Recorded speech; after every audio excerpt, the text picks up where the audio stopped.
Okay, I'm back to Star Wars avgn Episode 9. This is my reaction video part 2.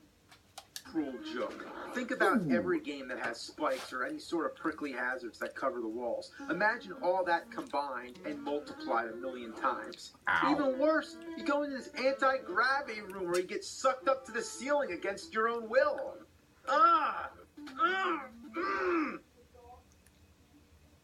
Man, the only way to beat an outrageously difficult game like this is to cheat. Like I hear a lot of people use emulators with save states. You know, that would be pretty handy, I guess, but you know what would be better? How about just a button you press that makes the game beat? And that's why I invented the beat a game button. Yeah, all you do, if you're playing a really hard game, you just push the button and the game's beat. Let's try it out. Ninja Gaiden 2. Ooh, that's a hard game. Oh, man. Oh, shit. I'm getting my ass kicked.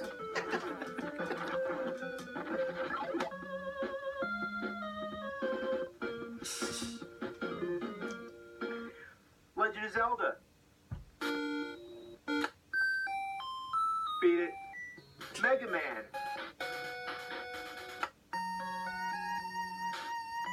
Beat it. You never thought you'd beat a hard game like that. Not without the beat a game button. All right, all you games, consider your ass beat. No, it's not right. All right, back to Star Wars.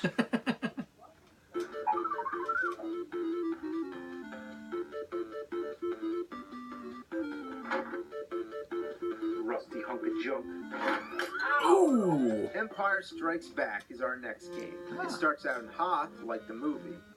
Ooh, what's this? The lightsaber is the weapon of a Jedi? Yeah, thanks. Thanks for interrupting the game to tell me that. Might as well tell me cows go moo. For the most part, this game sticks to the Cows same go moo. format as the first Star Wars on NES. But the controls still take some time to get used to. It doesn't help that you start out riding on a tauntaun. You can get on and off, and if you get off at the wrong time, you can get stuck. Until I found out you can jump higher by first holding down. It's like Super Mario Bros. 2. You duck down and it charges your jump.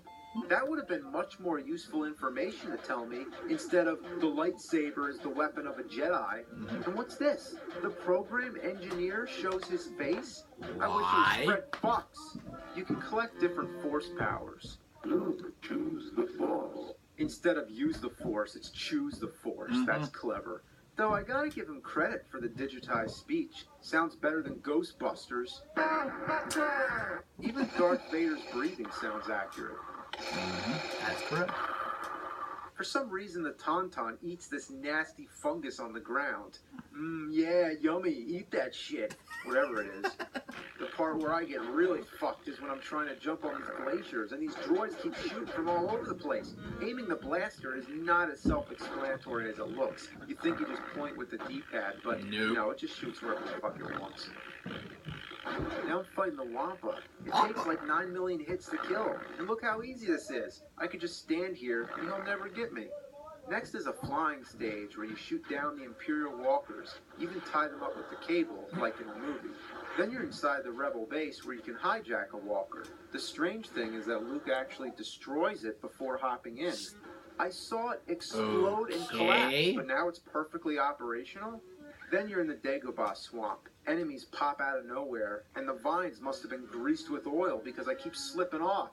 And of course there's that classic bullshit where you have to leap off a ledge in good faith. This swamp stage is from hell. Oh my god, damn, fuck! And that's where I reach my limit, because the game's too hard. There is no Return of the Jedi game, not on NES. I guess they knew when to stop. Hey, beer droid. You know what? Just never mind. Ow! Ooh! Ow! Ow! That's a lot of beer. To be fair, the NES games aren't that bad. They have decent graphics, music, and are somewhat faithful to the movies. If it hadn't been for insane difficulty, I wouldn't shake two shits at it. The difficult nature of the Star Wars games was like a tradition that carried into the 16-bit era. On the SNES, there was the whole trilogy, and the force is strong with these ones. These were called the Super Star Wars games, rightfully so. From the beginning, they look and sound just like the movies, although on the main menu screen of the first game, Mark Hamill's face is a little messed up. They follow the movies well and take liberties only when necessary. You'll recognize all the famous scenes from the Hoth battle to the duel with Vader. You even get to play as the appropriate character for each stage. Luke, Han Solo, Leia, Chewie, even Wicket the Ewok. There's a nice variety of side-scrolling stages, 3D flying stages, 2D flying stages, and POV flying stages. The voices are great too. Here, order not. There is no try. The bosses are huge and always keep you wondering what's going to happen next. It also has one of the most awesome attacks in any side-scroller. You can perform a double jump and spin the lightsaber around. I find myself using this move all the time. Interesting to note that in the newer Star Wars movies, you see the Jedi doing this kind of thing more often. Sometimes the action is so intense, it's like blast processing. Oh no, Chewie's going nuts! Chewie's going nuts! The only downside is that it is extremely difficult. Even on the easy setting, these games are relentless. In the first game, there's this land speeder stage where you're going around crashing into piles of shit. A series of tricky platforms that require some lucky jumps, false jumps that lead to nowhere, enemies that take way more hits than necessary. Come on, fucking die. Power-ups that come way later than needed. Descending platforms that make you think you're going somewhere, but take you into lava with no warning. Enemies that freeze you over and over. And boss battles that go on for an eternity. Why do all these bosses have such long life bars?